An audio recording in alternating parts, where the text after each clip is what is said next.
ఎండలతో మండిపోతున్న తెలుగు ప్రజలకు వాతావరణ శాఖ చల్లని కబురు చెప్పింది. నేటి నుంచి 3 రోజుల పాటు తెలుగు రాష్ట్రాల్లో వర్షాలు పడతాయని వాతావరణ శాఖ తెలిపింది. పలు చోట్ల భారీ వర్షాలతో పాటు హైదరాబాద్, నల్గొండ వంటి ప్రాంతాల్లో చిరుజల్లులు పడతాయని చెప్పింది. ఇప్పటికే కొన్ని ప్రాంతాల్లో వాతావరణం ఉదయం నుంచే చల్లబడింది. పగటిపూట ఉష్ణోగ్రతలు 37 నుంచి 40 డిగ్రీలు ఉండే అవకాశం ఉన్నప్పటికీ సాయంత్రంలో పలు ప్రాంతాల్లో భారీ వర్షాలు పడతాయని సమాచారం.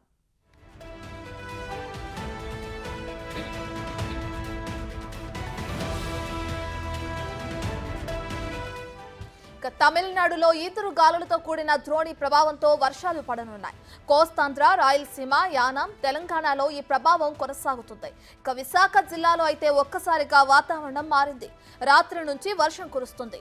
నిన్నటి వరకు వడగాలులు, ఉక్కపోతతో ఉక్కిరిబిక్కిరైన విశాఖ వాసులకు ఈ వర్షాలు వరంలా మారాయి. మరో 3 రోజుల పాటు ఇదే విధంగా వర్షాలు పడే అవకాశం కనిపిస్తుంది.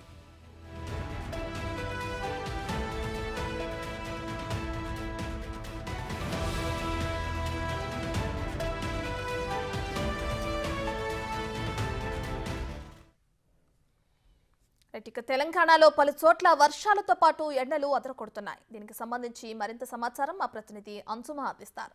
సో అంజుమా, ఇప్పటికే ఎండలతో బాధపడుతూ ఉక్కిరిబిక్కిరవుతున్న ప్రజలకి చల్లని కబురు అని చెప్పుకోవచ్చు. అటు ఏపీలో విశాఖలో ఇప్పటికే వర్షాలు ప్రారంభమయ్యాయి. ఇక తెలంగాణ పరిస్థితి ఏ విధంగా ఉంది అంజుమా? ఎస్ సర్తాజ్, కొన్ని రోజులుగా మనం చూసుకున్నట్లయితే అధిక ఉష్ణోగ్రతలతో ప్రజలు ఉక్కిరిబిక్కిరి అవుతున్నారు. ఈ సమయంలో వాతావరణ శాఖ ఒక చల్లటి కబురు చెప్పింది. రానున్న 4-5 రోజుల్లో కూడా తెలంగాణలోని పలు జిల్లాలలో కూడా వర్షాలు కురుస్తాయని, తేలికపాటి నుంచి మోస్తారు వర్షాలు కురిసేటువంటి అవకాశం ఉన్నట్లుగా కూడా వాతావరణ శాఖ తెలపడం జరిగింది. ఈ నేపథ్యంలోనే నిన్న సాయంత్రం నుంచి ఈరోజు తెల్లవారుజామున వరకు కూడా పలు జిల్లాలలో మనకు వర్షాలైతే కురవడం జరిగింది. అయితే దీనితో పాటు కూడా మనకు పగటిపూట ఉష్ణోగ్రతలు అయితే ఇప్పటికీ కూడా మనకి 46 డిగ్రీల వరకు కూడా పలు జిల్లాలలో నమోదవుతున్నటువంటి పరిస్థితులు ఉన్నాయి. సో ఒక్కసారిగా వాతావరణం చల్లబడటంతో కూడా జనాలు కొద్దిగా ఊపిరి పీల్చుకుంటున్నారు. సాయంత్రం సమయంలో బయటకు వస్తున్నారని కూడా చెప్పుకోవచ్చు. అయితే ఈ నేపథ్యంలోనే 12వ తారీఖు వరకు కూడా ఇటు తెలంగాణ రాష్ట్ర వ్యాప్తంగా మనం చూసుకున్నట్లయితే దాదాపు 19 జిల్లాలకు ఈ వర్షాల నేపథ్యంలో ఈ రోజు రేపు ఆరెంజ్ అలర్ట్ ఇవ్వడం జరిగింది. దీంతో పాటుగా ఎల్లో అలర్ట్స్ని కూడా ఇవ్వడం జరిగింది. సో నార్మల్గా మనం చూసుకున్నట్లయితే కూడా గత కొన్ని రోజులుగా మనకు హైదరాబాద్తో పాటు తెలంగాణ రాష్ట్ర వ్యాప్తంగా కూడా దాదాపు 46 వరకు అధిక ఉష్ణోగ్రతలైతే మనకు నమోదవుతున్నాయి. ఈ నేపథ్యంలోనే నిన్న సాయంత్రం నుంచి మనం చూసుకున్నట్లయితే వాతావరణంలో కొంచెం మార్పులు మనం చూస్తున్నాము.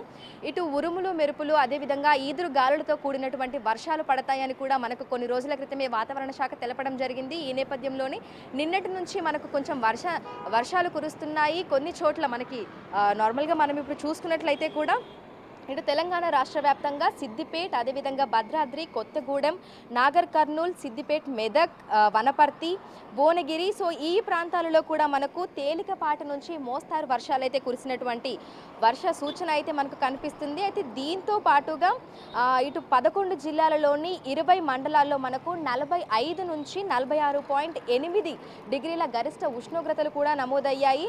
సో రానున్న అంటే 12వ తారీఖు వరకు కూడా ఇదే రకంగా ఉష్ణోగ్రతలు, అదేవిధంగా వడగాల్పులు కూడా ఉంటాయని వాతావరణ శాఖ ఇప్పటికే హెచ్చరికలు కూడా జారీ చేయడం జరిగింది. ఈ నేపథ్యంలోనే 19 జిల్లాలకు వడగాల్పుల నేపథ్యంలో ఎల్లో అలర్ట్స్ని ఇవ్వడం జరిగింది. ఇక పూర్తిగా రాష్ట్ర వ్యాప్తంగా మనం చూసుకున్నట్లయితే దాదాపు 23 జిల్లాలలో ఈ ఉరుములు, మెరుపులతో అదేవిధంగా ఈదురుగాలులతో కూడినటువంటి వర్షాలు కూడా కురుస్తాయని అయితే తెలపడం జరిగింది. ఈ నేపథ్యంలోనే ప్రజలు అప్రమత్తంగా ఉండాలని, ఎందుకంటే ఉదయం నుంచి సాయంత్రం వరకు మనకు విపరీతమైనటువంటి ఉష్ణోగ్రతలు, అదేవిధంగా వడగాల్పులు ఉండేటువంటి అవకాశం ఉంది. దీంతో పాటుగా సాయంత్రం ఒక్కసారిగా వాతావరణము మారడము, అదేవిధంగా ఈదురుగాలులు, ఉరుములు, మెరుపులతో కూడినటువంటి వర్షాలు కూడా ఉంటాయని వాతావరణ శాఖ ఇప్పటికే అలర్ట్స్ అయితే ఇవ్వడం జరిగింది. సో ఒక్కసారిగా వాతావరణం మారినప్పుడు కూడా అనారోగ్య సమస్యలు కూడా మనకు తలెత్తేటువంటి అవకాశం ఉంటుంది. ఈ నేపథ్యంలోనే ప్రజలు మరింత అప్రమత్తంగా ఉండాలని, అత్యవసరం అయితే తప్ప బయటకు రాకూడదని కూడా ఇటు వాతావరణ శాఖ, అదేవిధంగా వైద్యులు కూడా ఇటీవలి కాలంలో తరచుగా సూచనలు అయితే జారీ చేస్తూనే ఉన్నారు. సో హైదరాబాద్లో మనం చూసుకున్నట్లయితే ప్రస్తుతం మనకు 43 నుంచి 44 డిగ్రీల అత్యధిక ఉష్ణోగ్రతలు నమోదవుతున్నాయి. ఇక అత్యధికంగా మనం చూసుకున్నట్లయితే కూడా రాష్ట్ర వ్యాప్తంగా 46.8 డిగ్రీలకు కూడా మనకు ఉష్ణోగ్రతలు అనేవి చేరుకున్నాయి. అంటే గత ఏడాదితో మనం చూసుకుంటే దాదాపు 10 డిగ్రీల ఉష్ణోగ్రతలు కూడా పెరిగినటువంటి పరిస్థితులు ఉన్నాయి. చెట్లు లేకపోవడము, అదేవిధంగా చెరువులను కబ్జాలు చేయడము, దీంతో పాటుగా పొల్యూషన్ పెరిగిపోవడము, ఆయా కారణాల వల్ల కూడా ఏడాదికి ఏడాది మనకు ఉష్ణోగ్రతలు అనేవి పెరుగుతూనే ఉన్నాయి. దాదాపు 10 సంవత్సరాల తర్వాత కూడా మనం రికార్డు స్థాయిలో ఉష్ణోగ్రతలను అయితే చూస్తున్నాము. హైదరాబాద్లో అయితే ఎప్పుడు లేనంత కూడా ఉష్ణోగ్రతలు అనేవి మండిపోతున్నాయి. ఇక జనాలు బయటికి రావాలంటేనే అల్లాడిపోతున్నటువంటి పరిస్థితులు. మనకు 6:30-7 గంటలకే సూర్యుడు వచ్చేస్తున్నాడు. దాదాపు సాయంత్రం 6:30-7:30 వరకు కూడా మనకు అత్యధిక ఉష్ణోగ్రతలు అనేవి కూడా ఉంటున్నాయి. ఇక ఉదయం 11 గంటల నుంచి సాయంత్రం 4 గంటల వరకు ఎంత వీలైతే అంత బయటికి రాకుండా ఉండటమే మంచిది అని కూడా ఇటు వాతావరణ శాఖ అధికారులు ఇప్పటికే అలర్ట్స్ ఇవ్వడం జరిగింది. ఇక బయటికి వచ్చినప్పుడు తగు జాగ్రత్తలు తీసుకోవాలని కూడా సూచించడం జరిగింది. సో 12వ తారీఖు వరకు కూడా పరిస్థితి ఇదే విధంగా ఉండనుంది. ఇప్పటికీ అన్ని జిల్లాల్లో చూసుకున్నట్లయితే, అదేవిధంగా జిల్లాల మండలాల్లో చూసుకున్నట్లయితే కూడా మనకి దాదాపు 46 పైన ఉష్ణోగ్రతలు అనేవి నమోదవుతున్నాయి. ఇక 12వ తారీఖు వరకు పరిస్థితి ఇదే విధంగా ఉంటుందని, అత్యధిక ఉష్ణోగ్రతలతో పాటు ఉరుములు మెరుపులతో కూడినటువంటి వర్షాలు సాయంకాలం సమయంలో ఉంటాయని, సో ఈ నేపథ్యంలోనే ప్రజలు మరింత అప్రమత్తంగా ఉండాలని కూడా వాతావరణ శాఖ హెచ్చరికలు అయితే జారీ చేయడం జరిగింది.